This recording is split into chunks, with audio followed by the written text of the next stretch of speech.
tout ce qui est révélé dans la parole de Dieu a un sens pour nous. On voulait vraiment vous remercier chacun de vous parce qu'on sait que l'Église priait pour nous pendant qu'on était là-bas. On a vécu des moments extraordinaires, mais il y a eu des hauts et des bas, il y a eu des moments vraiment beaux et glorieux, mais aussi des moments plus difficiles. Et vos prières vraiment nous ont soutenus, donc merci vraiment à chacun de vous. Et merci de prier pour nous encore maintenant qu'on est revenus, parce qu'on cherche un travail, on cherche une voiture et on cherche un logement. Donc tout reste à faire. Merci d'avance pour vos prières. Puis j'aimerais aussi remercier le pasteur pour cette grâce que tu me fais de pouvoir partager la parole. Et quand je me connais, je me dis vraiment que Joseph, votre pasteur, est un homme de foi, parce que me laisser le micro, c'est vraiment un acte de foi extraordinaire.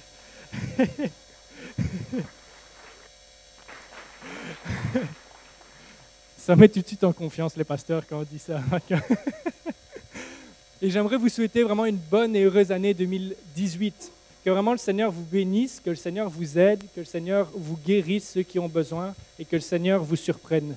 Pendant le temps de louange, vraiment, il y a eu des mots, il y a eu des paroles qui sont venues et j'ai entendu le mot vraiment surprendre, que Dieu vous surprenne, et c'est ce que j'ai sur le cœur depuis le début de l'année, vraiment le mot que Dieu vous surprenne, que vraiment Dieu puisse vous surprendre, nous surprendre au travers de cette année.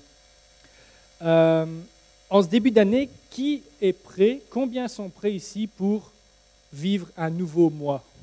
Qui est prêt à avoir un changement dans sa vie?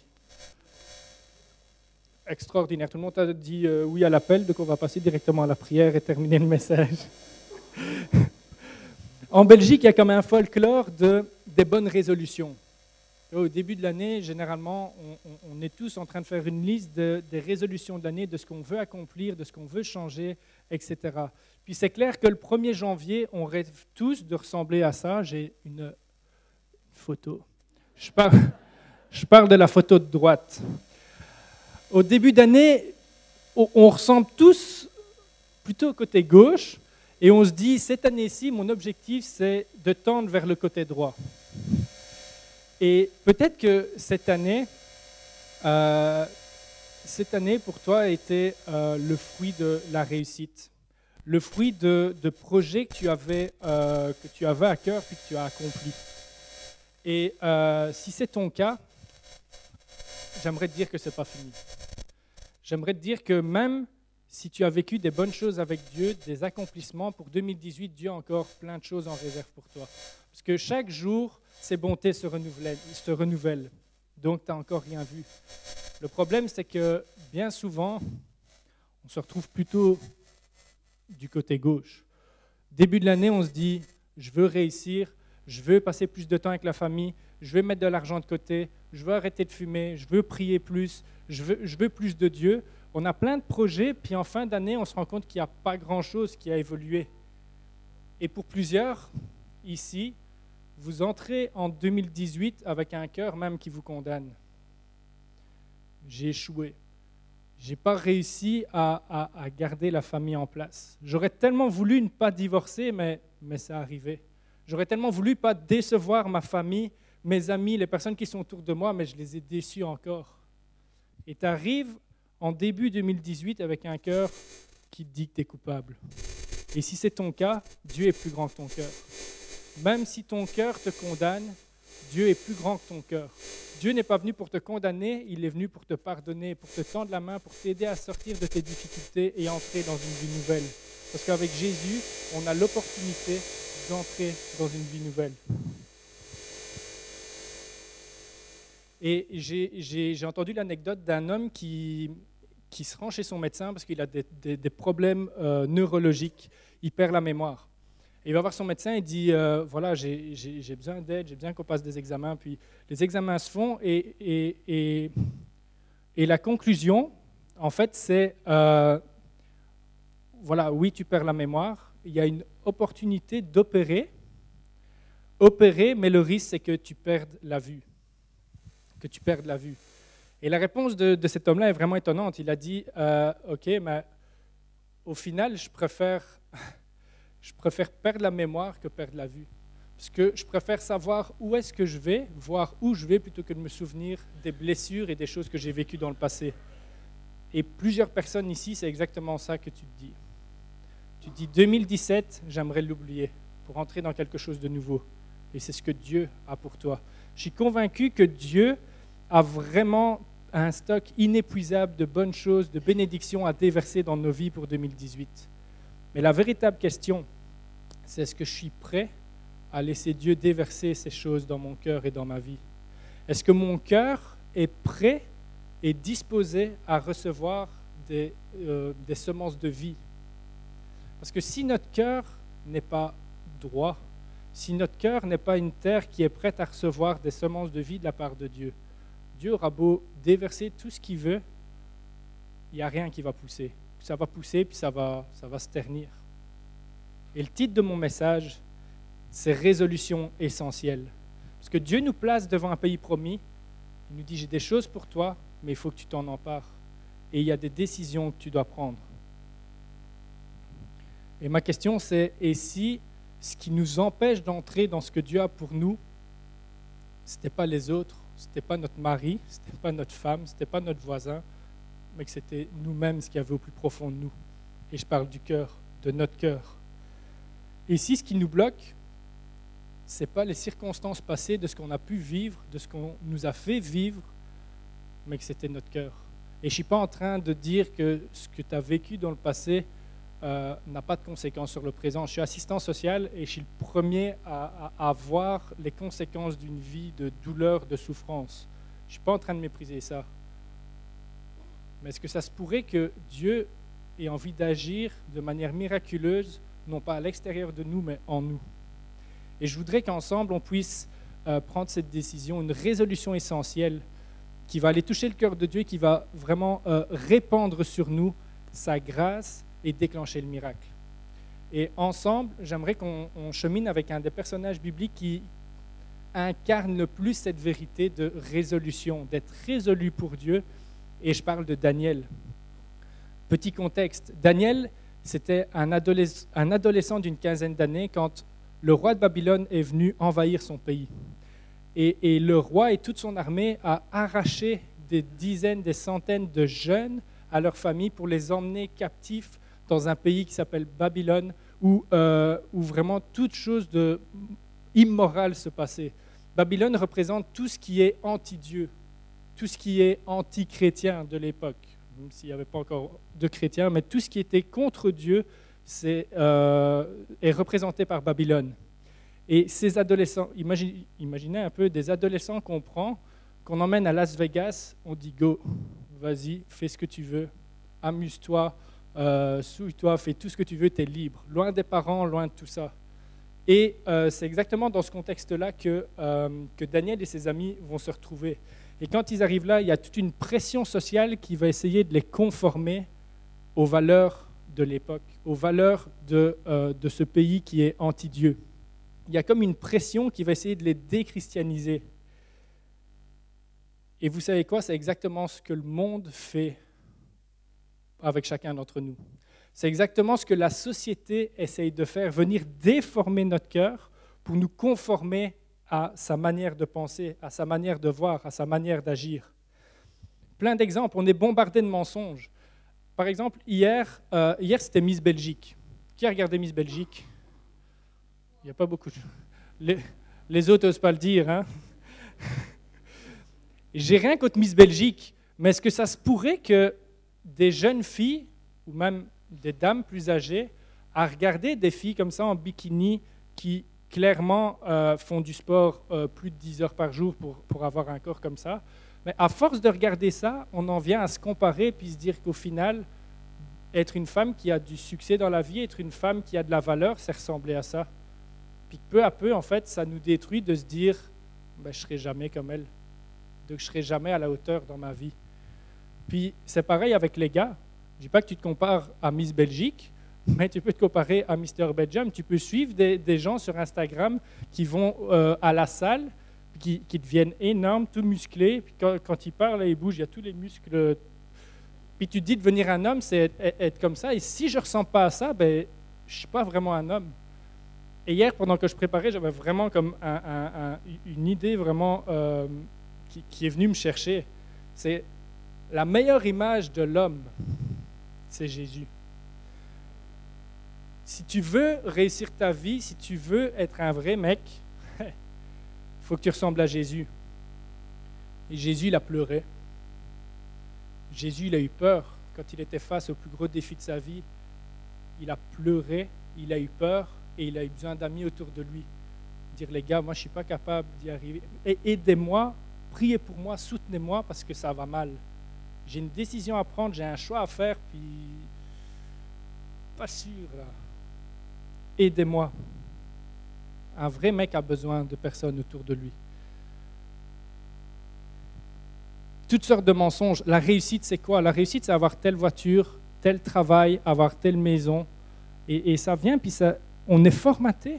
Il y a des gens qui, je ne dis pas ici, mais dans d'autres églises, leur but, c'est de faire de l'argent, le plus d'argent possible. Parce que si j'ai une voiture de qualité, une voiture extraordinaire, une maison extraordinaire, ben j'aurai réussi ma vie. Et Dieu n'est pas contre ces choses-là. Réussir sa vie, c'est bien. Avoir envie de réussir sa vie, c'est extraordinaire. Mettre de l'argent de côté pour mettre notre famille bien, faisons-le. Mais si on détermine notre réussite sur base de ces choses-là, on passe à côté de l'essentiel. Notre valeur n'est pas définie en fonction de la grandeur de notre compte en banque. Notre valeur, elle est définie parce qu'on a été créé à l'image de Dieu. Puis, si on valait rien, Jésus ne serait pas venu sur terre pour donner sa vie pour rien. On laisse trop souvent la société définir les normes. Et on voit Daniel et ses amis qui sont dans un contexte comme ça, avec toute dépression. Et on va lire ensemble la réaction de Daniel, dans Daniel 1, verset 8.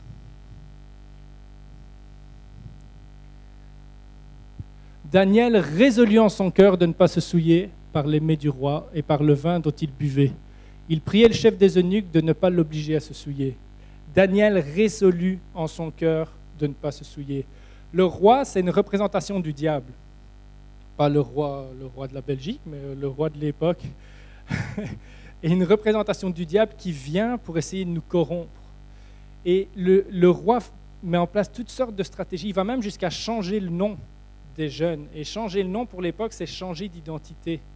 Il vient comme imposer une nouvelle identité. Et avec toutes ces stratégies, dans le but de les déformer, ils n'ont pas été en mesure de déformer le cœur de Daniel.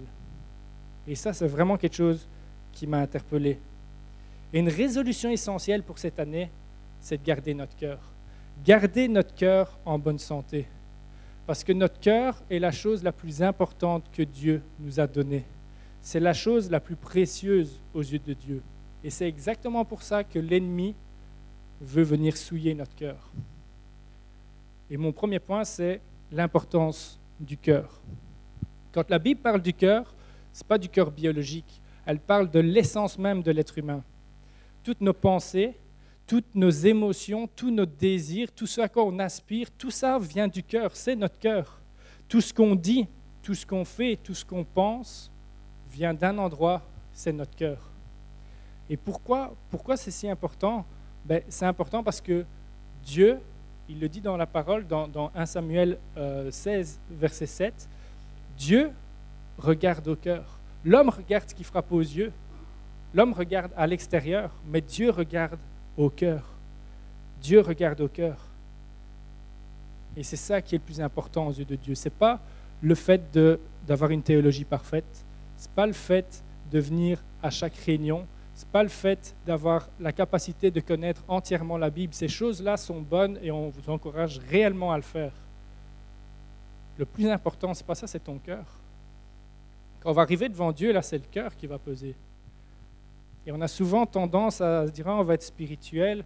Mais si tu essaies de changer l'extérieur, mais que tu ne changes pas l'intérieur, ça ne sert à rien. Jésus, il est rentré vraiment dans les religieux de l'époque qui pensaient ça. Il faisait vraiment les grands spirituels, c'était même impressionnant. Il y a les bougies qui nous lâchent, là. Il faisait vraiment les grands spirituels, puis c'était comme les bougies. En fait, c'était vide. On pense que, puis en fait, c'est vide. Et Dieu regarde nos cœurs. Donc, ma question, comment va ton cœur ce matin? Comment va ton cœur en ce début d'année? Proverbe 4, verset 23. Garde ton cœur plus que toute autre chose, car il est la source de tout ce qui fait ta vie. Garde ton cœur plus que tout, plus que tes finances, plus que tes projets, plus que ta vie, et je vais même plus loin, plus que tes blessures et plus que les injustices que tu as pu avoir dans ta vie. Oui, tu as souffert, mais fais attention parce qu'au travers de la souffrance, l'ennemi peut venir pour essayer de polluer ton cœur. Et il y a un temps pour pleurer, il y a un temps pour se mettre devant Dieu, pour le laisser guérir, mais il y a surtout un temps aussi pour veiller à ce qu'aux blessures que tu as vécues, ça n'engendre pas de l'amertume. Parce que non seulement tu auras vécu dans ta vie, tu auras souffert dans ta vie, mais en plus de ça, c'est une poubelle que l'ennemi vient et tu as vécu une souffrance à un moment, mais tu la traînes et ça tronche de l'intérieur. La source de tout ce qui fait ta vie, c'est vraiment une métaphore pour dire que ton cœur est important. Ton cœur, c'est comme une rivière et l'eau de cette rivière, elle vient d'une source. Et bien souvent, il y a plein d'habitudes qu'on essaye d'arrêter, des addictions. On essaye, d'ailleurs, il y a une parole tout à l'heure, moi ça m'a encouragé parce que ça va aussi dans la direction du message. Tu essayes d'arrêter, puis tu retombes, et tu retombes, et tu retombes, et tu retombes, et tu n'arrives pas, et tu n'arrives pas. Est-ce que ça se pourrait que tu retombes, et tu retombes, et tu retombes parce que tu essayes d'enlever les poubelles qu'il y a dans ta rivière, mais que tu ne vas pas régler le problème à la source? Tout vient du cœur, tout vient de là. Et il y a la grâce de Dieu qui est là, puis qui te tend la main, qui te dit « Reviens, reviens. Je suis le seul qui peut changer ton cœur. Tout seul, tu n'y arriveras pas. Arrête de t'attaquer aux symptômes. Fais tout ce que tu peux pour plus retomber. Donne-toi à fond. Mais si ton cœur, tu ne me laisses pas le changer, tu vas continuer. Tu vas continuer. » Et on va voir quelques pollueurs du cœur, comment le diable vient polluer notre cœur. Donc le diable est le spécialiste de la pollution. Le diable est le spécialiste de la pollution, mais pas la pollution atmosphérique, la pollution de nos vies, de nos cœurs. Il pense que nos vies, c'est une décharge publique et il peut venir jeter toutes ces immondices pour polluer un maximum. Comment il vient polluer? Par les relations. 1 Corinthiens 15, 33, les mauvaises compagnies corrompent les bonnes mœurs. Et j'ai vu plein de gens qui avaient un appel de Dieu sur leur vie, des gens qui s'engagent avec Dieu, qui prennent leur baptême, qui se disent « Ok, moi je vais marcher fidèlement avec Dieu ». Puis à un moment donné, ils se tiennent avec des gens avec qui ils ne devraient pas se tenir. Et peu à peu, c'est rarement du jour au lendemain, mais peu à peu, leur foi commence à vaciller. Leur foi commence à diminuer. Puis aujourd'hui, la plupart des gens que j'ai vus partir dans cette direction-là sont loin des choses de Dieu. Ils n'ont pas renié Dieu du jour au lendemain, mais à l'heure actuelle, tu leur parles de Dieu, ça ne leur fait même plus rien, parce qu'ils ont été détournés par des mauvaises fréquentations. Et j'aimerais vraiment, et je sentais dans mon cœur que je devais insister, même au niveau amoureux. Il y a des gens ici qui se sont engagés avec Dieu, puis peut-être déjà présentement ou dans un futur proche, il y a des relations amoureuses qui pourraient se créer. Je te demande de vraiment faire attention. Parce que si tu t'engages avec des personnes qui vont te tirer vers le bas, il y a de grandes chances que ce ne soit pas toi qui les amènes à Christ, mais que ce soit eux qui t'emmènent loin de Jésus.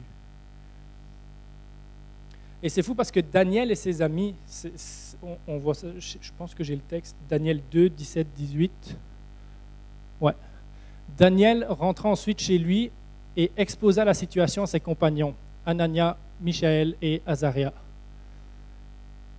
Il les invita à implorer la compassion du Dieu du ciel. C'est fou parce que les trois amis de Daniel, quand on ne parle jamais d'eux au singulier, on ne va jamais en pointer un des trois, ils sont tout le temps à trois. Tout le temps à trois. Quand on parle d'eux, ils sont à trois. Dans la fournaise, ils sont à trois. Quand ils décident d'honorer Dieu plutôt que de se prosterner devant des idoles, ils sont à trois. Et c'est comme si Dieu mettait en évidence l'importance de se tenir avec des gens qui nous tiennent et nous tirent vers le haut. Daniel a su s'entourer des personnes avec qui il pouvait partager son cœur et avec qui il pouvait prier. Avec qui tu te trouves le plus souvent? Qui sont les amis les plus proches de toi? Et je ne suis pas en train de dire, reste pas avec des non-chrétiens, reste avec eux, passe du temps avec eux, aime-les, sois avec eux, sois avec des non-chrétiens. Mais qui laisses-tu avoir le plus d'influence dans ta vie? Qui laisses-tu avoir le plus d'influence dans ta vie? Parce que si c'est eux qui ont une influence, tu risques de t'éteindre. D'autres pollueurs du cœur, nos yeux.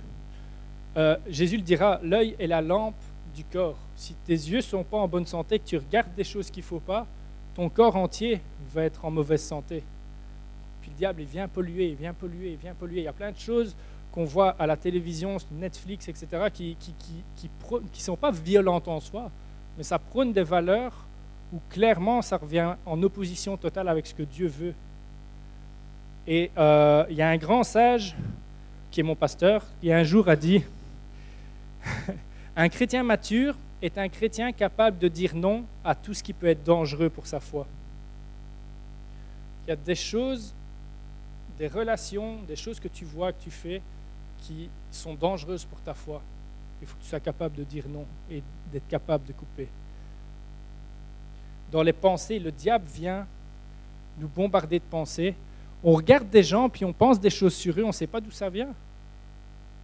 Puis en fait, c'est le diable qui vient semer, et ça crée quoi? Ça crée de la rivalité.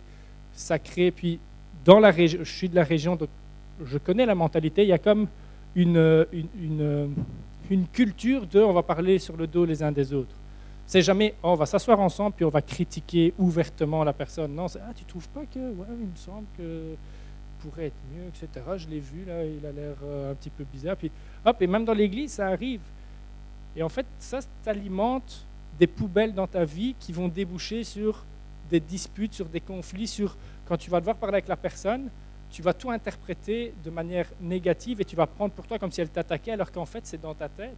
Et je dis, il y a des personnes qui critiquent, qui t'attaquent vraiment, je ne remets pas ça en question. Mais c'est juste que si tu alimentes, tu es comme un pitbull quand tu vois la personne, puis voilà. La Bible, il faut que tu noies les pensées de l'ennemi dans ta tête par la parole de Dieu. Que tout ce qui est pur, que tout ce qui est vrai, que tout ce qui est saint, tout ce qui est aimable, honorable, soit l'objet de vos pensées. Il faut que tu nourrisses ton esprit de la pensée de Dieu. Il faut que tu noies vraiment, il faut que ça se déverse et que les mensonges de l'ennemi, tu les noies par la parole de Dieu. Puis les prédications, c'est un peu comme Top Chef. Si tu écoutes les prédications le dimanche matin et que tu crois être nourri pour la semaine, c'est pas ça. Tu as beau regarder Top Chef, si tu ne te lèves pas pour faire à manger, tu n'as pas mangé. La prédication va te nourrir pour un temps, mais pas pour la semaine. La prédication va te donner envie de rentrer chez toi, de faire à manger, de prendre les versets bibliques, de réfléchir, d'étudier, puis de l'appliquer à ta propre vie. Donc, ne sois pas juste consommateur, mais sois acteur. Et encore, un autre pollueur vraiment que je chantais sur mon cœur qu'il fallait que j'insiste, c'est les cœurs brisés. Certaines personnes t'ont dit, t'ont fait, ou n'ont pas dit, n'ont pas fait quelque chose, puis c'est venu briser ton cœur. Et ici, il y en a plusieurs qui ont vécu ça, par des proches dans la famille, des critiques, des choses qui sont venues, des couteaux dans le dos, des trahisons, puis ton cœur a été brisé. Tu as voulu le relever, tu as voulu refaire confiance, et ton cœur a été brisé. Tu t'es engagé dans une relation, puis ton cœur a été brisé. Et certains ont enchaîné plusieurs ruptures, puis ton cœur est complètement déchiré. Confiance brisée, ça c'est un pollueur du cœur. Et Jésus a dit, puis Joseph l'a dit tout à l'heure, début du ministère, il annonce, voici ma mission. Il a dit quoi? Il a dit, je suis venu pour guérir les cœurs brisés. Jésus est celui qui peut restaurer ton cœur. Jésus est celui qui peut prendre les miettes de ton cœur, les miettes de ta vie, les reconstruire en mieux. Et si c'est ton cas, sache que Dieu est encore capable de faire des miracles.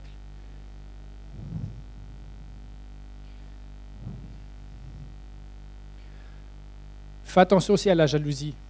Dieu ne t'appelle pas, j'ai plusieurs choses, mais je n'ai pas le temps de toutes les passer, mais au niveau de la jalousie, Dieu ne t'appelle pas à être meilleur que les autres, il t'appelle à être meilleur que toi-même. Ton défi, ce n'est pas surpasser les autres. Ton défi d'aujourd'hui, c'est d'être meilleur que la personne que tu étais hier. Et ton défi de demain, c'est d'être meilleur que la personne que tu étais aujourd'hui. Et clairement, notre stage, on a vu des églises qui, en francophonie, là, c'est les plus grosses églises francophones. On était là-bas et ils n'ont pas de secret de la réussite. Ils ont juste dit, nous, on va faire notre mieux. On ne va pas regarder aux autres, on ne va pas se comparer, on va faire ce qu'on peut faire de mieux aujourd'hui. Et demain, on va faire mieux qu'on a fait hier, par la grâce de Dieu. Par la grâce de Dieu. Et sans cesse, et jour après jour, semaine après semaine, ils continuaient. Puis 25 ans après, ça donne une église de près de 5000 personnes qui nourrit plus de 10 000 personnes dans la région. Une église reconnue même par les autorités. Quand des gens sont dans le besoin, on les réfère pour que l'église puisse prendre soin d'eux. C'est arrivé par la grâce de Dieu, mais ce n'est pas arrivé en se comparant aux autres, en disant on va faire différent, ils ont la meilleure que nous. Non, je regarde à moi-même, je fais aujourd'hui ce que j'ai à faire, et le but c'est d'aller toujours en avant. Et peut-être que demain j'ai fait un pas en arrière, mais la grâce de Dieu est là, puis on repart de là où on est et on avance, et on avance. Ne te compare pas aux autres, mais garde les yeux fixés sur Jésus.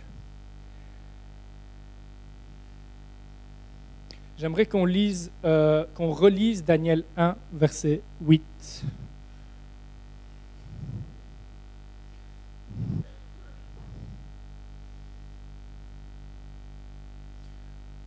Et Daniel résolut en son cœur de ne pas se souiller par les mets du roi et par le vin dont il buvait. Il priait le chef des eunuques de ne pas l'obliger à se souiller. Daniel a résolu. Résolution essentielle, il faut que tu prennes une décision de changer. Daniel a mis des choses en action. Il était voir le chef des eunuques, il était voir un gars qui n'était même pas chrétien. Il a dit, maintenant, j'ai besoin d'aide. Moi, je ne veux pas me souiller, je ne veux pas faire n'importe quoi. Je veux rester droit devant mon Dieu, mais j'ai besoin d'aide. Et trop souvent, le changement ne se produit pas parce qu'on ne demande pas de l'aide. Trop souvent, le changement ne se produit pas parce qu'on se dit par mes propres forces, je vais y arriver, et je me tais, et je ne parle pas, et je suis dans des addictions, et j'en parle à personne. La clé, c'est d'en parler. La clé, c'est de mettre des choses, une stratégie en place. Tu as beau prendre des résolutions, si tu ne te mets pas en marche, tu ne pourras pas y arriver. Mais honnêtement, ce verset est le verset le plus frustrant de la Bible. Qui trouve que c'est vraiment frustrant comme verset? Ok, Daniel résolut de ne pas se souiller, puis Daniel ne se souille pas. Donc, moi, c'est-à-dire, je suis peut-être le seul. Priez pour moi. Le nombre de résolutions que je prends, je dis, j'ai prié, puis je vais lire la Bible en un an. Puis en fait, j'y arrive pas, et j'y arrive pas. Daniel est résolu, puis il y arrive, puis moi, j'y arrive pas. C'est la Bible, hein? Si Daniel y est arrivé, c'est qu'on est capable d'y arriver. Mais la clé de compréhension de ce texte et du message que je vous transmets aujourd'hui, c'est quoi? Se trouve au verset 9. Dieu gagna à Daniel la bienveillance et la compassion du chef des eunuques. Tu as beau être résolu, tu as beau mettre des choses en place, si Dieu n'intervient pas, tu ne peux pas y arriver. Et souvent, on prend le verset d'avant et on se dit, parce que Daniel a résolu, alors Dieu a fait grâce. Non, c'est tout ensemble. Daniel a résolu, Daniel a mis en action et il a compté surtout sur la grâce de Dieu parce que les deux choses ensemble, c'est 1%, puis Dieu, c'est 99%. Dieu fait la différence. Dieu fait la différence. Dieu fit trouver grâce à Daniel. Puis j'aimerais inviter les musiciens. On arrive à la fin du message. Dieu, Jésus, est celui qui détruit ton péché à la croix. Jésus est celui qui est le seul capable de prendre ton cœur de pierre, de le retirer de ta poitrine et de mettre un cœur de chair, un cœur qui l'aime, un cœur qui est capable d'honorer Dieu, un cœur qui est capable de lire la parole, de la comprendre, de la mettre en pratique. C'est le seul capable. Et on va lire le dernier verset de la matinée qui se trouve dans Ézéchiel 36. « Je vous donnerai un cœur nouveau. Et je mettrai en vous un esprit nouveau. J'enlèverai de votre être votre cœur dur comme la pierre, et je vous donnerai un cœur de chair. Je mettrai en vous mon propre esprit, et je ferai de vous des gens qui vivent selon mes lois et qui obéissent à mes commandements pour les appliquer. » Et ça, c'est la réalité. La réalité, la résolution essentielle. Une résolution essentielle, c'est le moment où toute la richesse et la capacité de Dieu nous tend la main alors que nous, on est là, faible, qu'on n'y arrive pas, et on tend la main, puis il y a le Dieu de miracle qui prend notre main et qui nous lève et qui opère le miracle dans nos vies. C'est que seul, on ne peut pas y arriver. Et j'aimerais qu'on voit la dernière photo pour illustrer cette vérité. Ça, c'est moi, il y a quelques années, le gars de droite, pas de gauche. J'aimerais faire du sport, mais j'étais celui à droite. Et pour comprendre, il faut remonter à mes 13 ans. J'avais 13 ans et jusque-là, j'ai toujours été un enfant modèle. Le petit garçon gentil, souriant, la coupe au bol. Puis rigolez pas, c'était la mode à l'époque. Jusqu'au jour où, à la sortie de l'école, je me fais tomber dessus par une bande de gars. Et dans cette bande, il y a des Blacks et des Arabes. Et ils me tombent dessus, ils m'agressent. Et ils me sautent dessus, puis sous le poids, je tombe à terre, puis les coups viennent. Et là, à terre, dans mon cœur, je sens vraiment une transformation. Mon cœur qui devient un cœur de pierre. Je sens la haine, l'amertume, toutes ces choses qui me tombent dessus, puis qui commencent à me ronger. Ce jour-là, je suis arrivé à l'école, j'étais un petit garçon modèle. Puis quand je suis allé me coucher le soir, j'étais devenu un skinhead néo-nazi, rempli de haine. Puis au fil des mois, au fil des années, la drogue, mauvaise compagnie, les sorties, tout ça, ça me tirait vers le bas. J'étais enchaîné par la haine et ça me rongeait, ça me coulait. J'avais pas le tatouage de la croix gammée sur ma poitrine, mais la croix gammée, elle était gravée sur mon cœur. Elle était gravée sur mon cœur. Puis chaque jour, ça m'enfonçait encore plus jusqu'au jeudi 20 mars 2003. J'étais invité dans une réunion un peu comme celle-ci par un proche. Et je me souviens vraiment plus du message, je me souviens plus du prédicateur, je me souviens d'une chose, c'est la croix qui a été projetée. Elle a été projetée et elle était faite de drogue, elle était faite d'alcool, elle était faite de haine. Puis là, j'ai compris. Je me dis, c'est pour ça que Jésus est mort. À la croix, il a pris toutes mes fautes, tout ce qui était mauvais en moi, il a pris sur lui tout ça pour me permettre de recommencer à zéro. Et là, je réalise que tout peut recommencer à zéro. Tout peut recommencer à zéro. Puis ce jour-là, je me suis avancé avec les larmes. Puis j'ai levé ma main. J'ai dit, OK, Seigneur, moi, je veux marcher avec toi. Je veux marcher avec toi. Dieu était en train de commencer une œuvre de transformation dans mon cœur. Puis Dieu est tellement bon.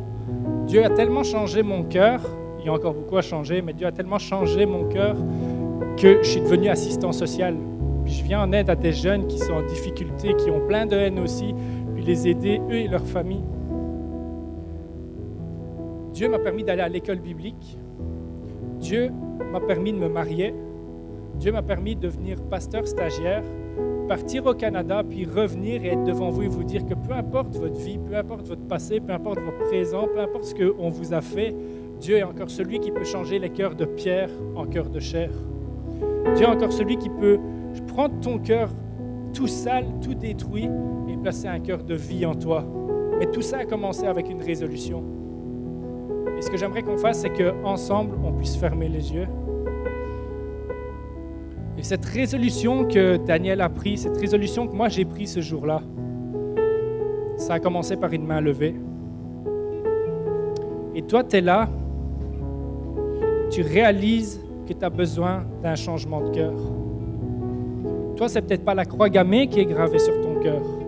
Ça peut être la critique, ça peut être la haine, ça peut être l'amertume, ça peut être la jalousie, ça peut être toutes sortes de choses. Mais tu es là et tu réalises que tu as besoin d'un changement. Si c'est ta situation, je te demande simplement de lever la main, là où tu es. Merci Seigneur pour les mains qui se lèvent. Ne laisse pas passer ce moment. Une résolution essentielle, c'est quand notre main tremblante, impure et indigne se tend vers le Dieu Tout-Puissant, qui est parfait, qui est illimité, et que le contact crée le miracle dans nos vies, crée le changement. Si c'est ton cas ce matin, lève la main. Laisse pas passer ce moment. Vous pouvez baisser vos mains. Puis toi qui as donné ta vie à Jésus, qui est déjà chrétien, mais au fil des mois et des années, tu as eu du mal à veiller sur ton cœur, puis petit à petit, il y a des semences de mort qui sont venues. Petit à petit, il y a comme des poubelles qui sont venues être déposées dans ton cœur de toutes sortes de manières. Et ton cœur était pollué. Et si c'est ton cas, décide le changement. Prends une résolution.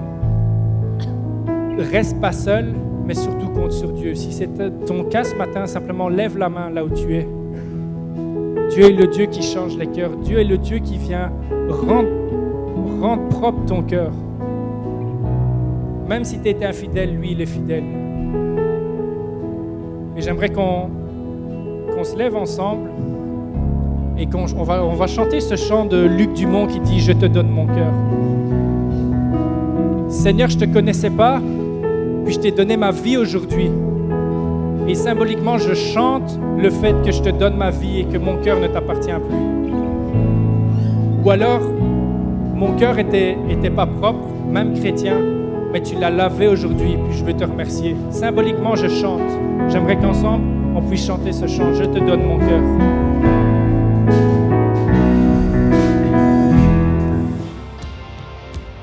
Tout ce qui est révélé dans la parole de Dieu a un sens pour nous.